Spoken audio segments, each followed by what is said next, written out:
अंदर मैंने कहा था ना, गोलू वापस नहीं आएगा। अगर कल सुबह तक गोलू वापस नहीं आया तो शर्त के अनुसार कल शाम के समय तुम्हें पहाड़ से गिरा दिया जाएगा।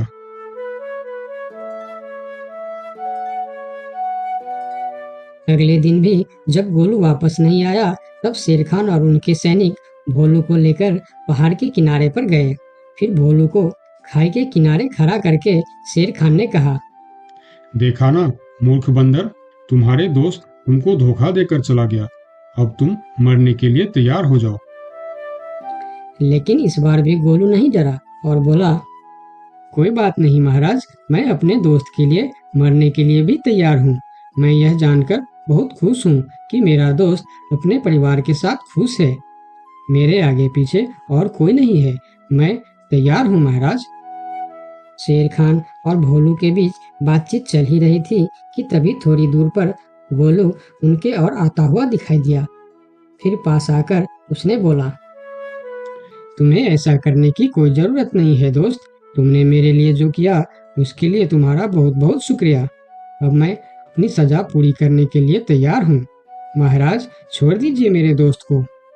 गोलू, तुम्हें वापस आने की क्या जरूरत थी? मैं यह सजा ले लेता था। तुम्हारे घर में छोटे छोटे बच्चे हैं, बीवी है, उनका क्या होगा? मेरे परिवार में मेरे अलावा और कोई नहीं है। इसीलिए यदि मैं मर भी जाऊं तो मेरे लिए किसी को कोई दुख नहीं होगी। तुम यहाँ से चले जाओ।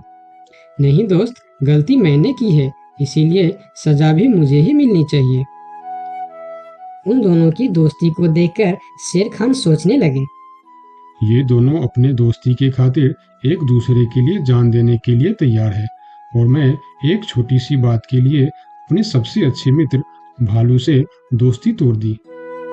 यह मैंने बहुत बड़ा गलती कर दी। मुझे इसका प्रायश्चित करना ही होगा। किसी को मरने की कोई जरूरत नहीं है। तुम दोनों की दोस्ती देखकर मैं गोलू की सजा माफ करता हूँ। और याद रखना गोलू, अगर तुमने फिर से चोरी की तो अगली बार मैं तुम्हारी सजा माफ नहीं कर पाऊंगा।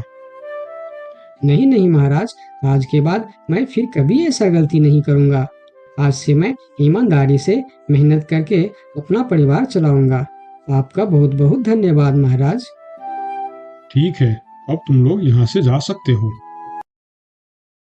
उनके जाने के बाद शेर खान सीधा अपने दोस्त भालू के पास गया।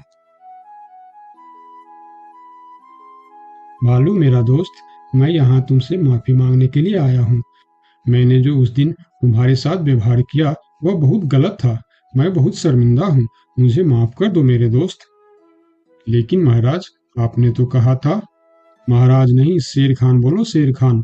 आज से तुम मुझे महाराज नहीं, शेर खान ही बुलाओगे, क्योंकि दोस्त एक दूसरे के नाम लेकर ही बुलाते हैं।